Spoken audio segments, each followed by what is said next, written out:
नमस्कार, मी सोनाली पालव. मुंबई आउटलुक मध्ये आपलं स्वागत. सध्या मी आहे मुंबईच्या राजाच्या दरबारामध्ये आणि तुम्ही माझ्या बाजूला पाहू शकता की भाविक आता मोठ्या प्रमाणामध्ये मुंबईच्या राजाच्या दर्शनासाठी आता सज्ज झालेली आहेत. विविध भागांमधून खरं तर हे भाविक आता आपल्या राजाच्या चरणी नतमस्तक होताना आपल्याला पाहायला मिळत आहेत.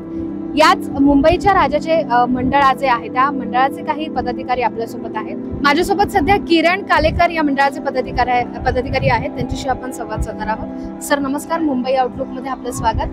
काल बाप्पाची प्राण प्रतिष्ठापना झालेली आहे. एकंदरीत कसं वातावरण आहे आणि काय भावना आहे तुमच्या? वातावरण तर तसं म्हणालं तर लालबाग मध्ये जेव्हा गणपती येतो, गणपती यायच्या अगोदर पासूनच इथे वातावरण जे आता नवीन पिढीचे वेव्स म्हणतात, आगमन सोहळे हे ते आता असं इतकं झालेलं आहे. त्याच्यामुळे जवळजवळ 15 दिवसापासूनच अगोदर असं वाटायला लागलं की गणपती आलेच, बरोबर इतकं असतं. आणि काल तर आता गणपती बाप्पा आलेच आहे सगळीकडे. बरोबर, काल सकाळपासून भक्तांची रीक चालू होती. सुट्टीचा दिवस, शनिवार रविवार सोडून आला. काल सकाळ संध्याकाळ रात्री तर प्रचंड गर्दी झाली. लोक आज जे येतात ते भक्तिभावाने येतात, कारण आज स्ट्रेस एवढा वाढलेला आहे, तुम्हाला माहिती आहे. लोकांना कामाचा स्ट्रेस, हा स्ट्रेस, त्याच्यापासून त्यांना ते एक मानसिक शांती मिळावी. बाप्पाचं दर्शन घेतलं की बाबा कुठेतरी आपल्याला मनशांती मिळते. ह्या दृष्टीने आज सगळे लोक तिथे आमच्या मुंबईच्या राजाच्या दर्शनाला, आमच्या बाप्पाच्या दर्शनाला येतात. काल शनिवार होता, आज रविवार आहे, सुट्टीचा दिवस आहे. खरं तर जे चाकरमानी असतात ते याच दिवशी खरं तर जास्त करून मंडळातील गणपतीच्या दर्शनासाठी येतात.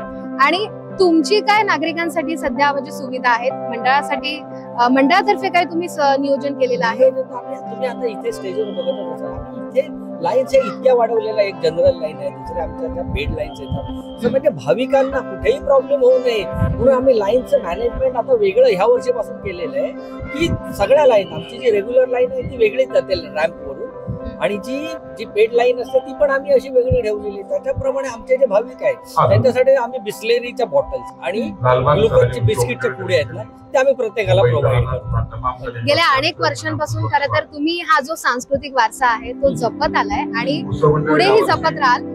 पण इतक्या वर्षांमध्ये खरं तर तुम्हाला काही अडचणी आल्या की नाही, या संदर्भात तुम्ही काय सांगाल? मंडळातर्फे काही अडचणी वगैरे आल्या की नाही?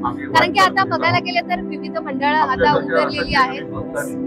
विविध मंडळांचे गणपती खरं तर त्यांची आगमन सोहळा वगैरे, मिरवणूक हे सगळं सुरू असतं. पण तेव्हाचा तो गणेशोत्सव, तेव्हाचा तो आगमन सोहळा आणि आताचा आगमन सोहळा काय फरक आहे आणि काय वाटतं?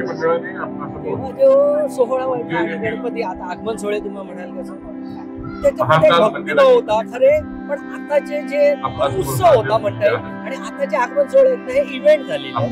बघा प्रचंड गर्दी, सगळी तरुणाई असते तिकडे, बाकी कोणाही नसते, अक्षरशः पिकनिक साठी येतात.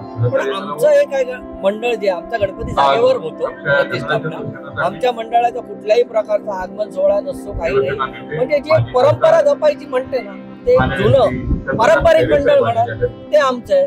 जुनी परंपरा आम्ही तशीच जपून आहोत.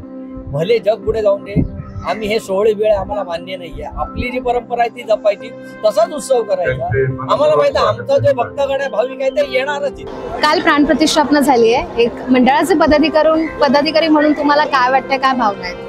मंडळाचा पदाधिकारी म्हणून असं वाटतं की लोक येत आहेत, अजून मोठ्या संख्येने लोक यावं, बाप्पाचं दर्शन घ्यावं. आम्ही इथे उज्जैनचे महाकाल मंदिर जे साकारलं आहे, जे ज्यांना उज्जैनला जाऊन बघता नाही येत आहे ते त्यांनी इकडे येऊन बघावं, जेणेकरून त्यांना एवढा लांब जाण्याचा त्रास जो आहे, खर्च तो होणार नाही आणि त्यांना तीच प्रतिकृती इथे पाहायला मिळेल. बाप्पाकडे यंदा काय साकडं घातलंय तुम्ही? बाप्पाकडे यंदा हेच साकडं घातलंय की जे काही आपल्या देशावरती ज्या आपत्कालीन गोष्टी होत आहेत त्या लवकरात लवकर सगळ्यांना ठीक कर. जे पूर होत आहेत ते थांबव आणि जेणेकरून आपली जी भारतवर्ष पूर्ण आहे तो सुखाने आणि समृद्धीने नांदावा. काय नाव तुमचं? रोहित बाळू शेळके, छत्रपती संभाजीनगर आलोय.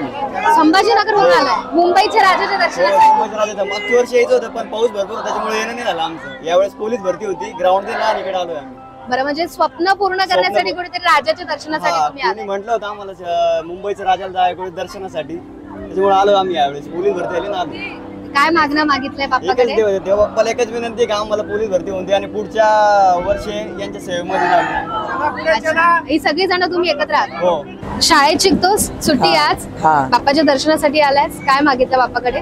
मागितलं जरा शिक्षण भेटावं चांगलं चांगलं शिक्षण शिकावं. भेटावं. शिकावं. दरवर्षी येतोस, काय भावना आहेत आता? काल बाप्पाचं आगमन झालंय आणि कसं वाटतं? खूप छान वाटतं, खूप आनंद झालाय आले तर आता. असे यांची प्रतिष्ठा आहे की जे मन्नत बोलणार ते पूर्ण होणार. अच्छा. इच्छापूर्ती दरवर्षी येता तुम्ही? दरवर्षी घेतलं दर्शन? मुंबईच्या राजाच्या दर्शनासाठी आलाय, काय भावना आहेत आणि बाप्पाकडे काय साकडं घातलंय? बापाकडे असं मागतं की दरवर्षी आमचं असंच दर्शन व्हावं म्हणून. दरवर्षी येता तुम्ही? हो दरवर्षी जोड्याने येता? ठाण्यावरून येतो.